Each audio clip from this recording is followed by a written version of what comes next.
Hello বন্ধুরা, টুসি রান্নাবাটি চ্যানেলের সবাইকে স্বাগত। আজকের আমার রেসিপি চিকেন সন্দেশ। এই চিকেন সন্দেশ বানানোর জন্য আমি 300 গ্রাম বোনলেস চিকেন নিয়েছি। এখানে একটা মিক্সার গ্রাইন্ডারে ওই চিকেনগুলো দিয়ে আমি একটা পেস্ট তৈরি করে নেব। তার জন্য আমি 2টো কাঁচা লঙ্কা, 2 ইঞ্চি আদা, 2টো পেঁয়াজ ছোট করে টুকরো করে কেটে নিয়েছি, কয়েক কোয়া রসুন দিয়েছি, হাফ টেবিল চামচ নুন দিয়েছি, 2টো স্লাইস চিজ আমি ছোট ছোট টুকরো করে কেটে একটা পেস্ট আমি তৈরি করে নেব। এই চিকেনের পেস্টটা আমার তৈরি হয়ে গেছে। এর উপরে আমি হাফ টেবিল চামচ গরম মশলার গুঁড়ো দিয়ে চিকেনের পেস্টটা ভালোভাবে মাখিয়ে নিলাম। এখানে আমি একটা ট্রে নিয়েছি। এই ট্রের উপরে একটা ফয়েল পেপার দিয়ে দিলাম। এই ফয়েল পেপারের উপরে 1 চামচ সাদা তেল ভালোভাবে মাখিয়ে নিলাম। তারপর আমি চিকেনের পেস্টটা দিয়ে দিলাম। এই চিকেনের পেস্টটা এইভাবে হাত দিয়ে পেস্ট করে করে আস্তে আস্তে রেখে দিতে হবে। তার উপরে আমি হাফ টেবিল চামচ গোলমরিচের গুঁড়ো দিয়ে দিলাম, হাফ টেবিল চামচ নুন দিয়ে দিলাম। এখানে আরেকটি বাটিতে আমি একটা ডিম নিয়েছি। সেখানে আমি 1/4 চামচ হলুদের গুঁড়ো, 1/4 চামচ লঙ্কার গুঁড়ো, 1/4 চামচ নুন, 1/4 চামচ গোলমরিচের গুঁড়ো দিয়ে একটা চামচের সাহায্যে আমি এই ডিমটা ফেটিয়ে নিলাম ভাজার জন্য।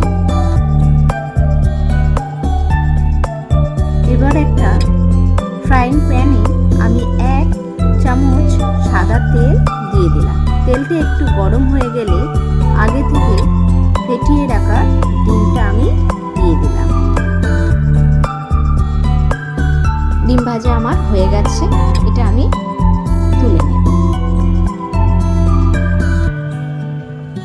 এবার যে ডিমটা আমি ভেজেছি সেই ডিমটা ওই চিকেনের পেস্টের উপরে আমি আস্তে আস্তে দিয়ে দিলাম।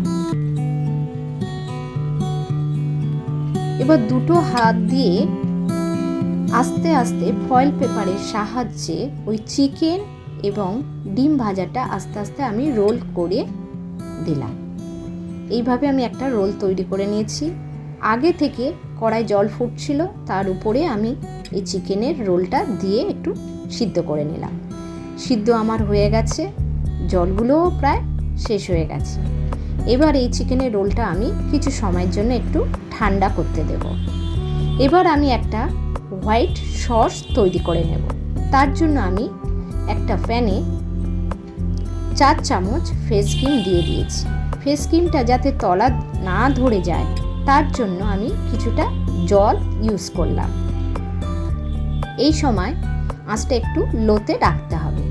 এখানে আমি হাফ টেবিল চামচ নুন দিয়ে দিলাম, হাফ টেবিল চামচ গোলমরিচের গুঁড়ো দিয়ে দিলাম। এবার একটা গ্রেটার নিয়েছি। এই গ্রেটারের সাহায্যে আমি একটা চিজকে এইভাবে গ্রেট করে দিলাম, দিয়ে ভালোভাবে নাড়তে থাকলাম। এবার আমি হাফ টেবিল চামচ অরিগানো দিয়ে দিলাম। এই অরিগানোটা পুরোপুরি অপশনাল, আপনাদের ইচ্ছা হলে আপনারা ব্যবহার করতে পারেন। আমার হোয়াইট সস তৈরি হয়ে গেছে। আমি এবার একটা পাত্রে এটা তুলে নেব। এখানে সার্ভ করার জন্য আমি একটা পাত্র নিয়েছি। সেই পাত্রের উপরে আমি ওই হোয়াইট সসটা আমি কিছুটা দিয়ে দিলাম। এখানে আগে থেকে তৈরি করা রোলটা আমি এবার কেটে নেব।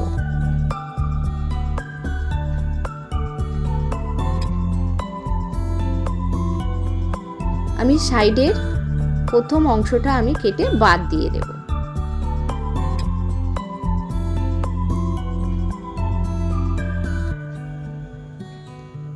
আস্তে আস্তে ফয়েল পেপারগুলো খুলে নিয়ে আমি একে একে এই পাত্রে সাজিয়ে নিচ্ছি। আশা করছি এই রেসিপিটা আপনাদের ভালো লাগবে। ভিডিওটা ভালো লাগলে একটা লাইক এবং সাবস্ক্রাইব করে দেবেন।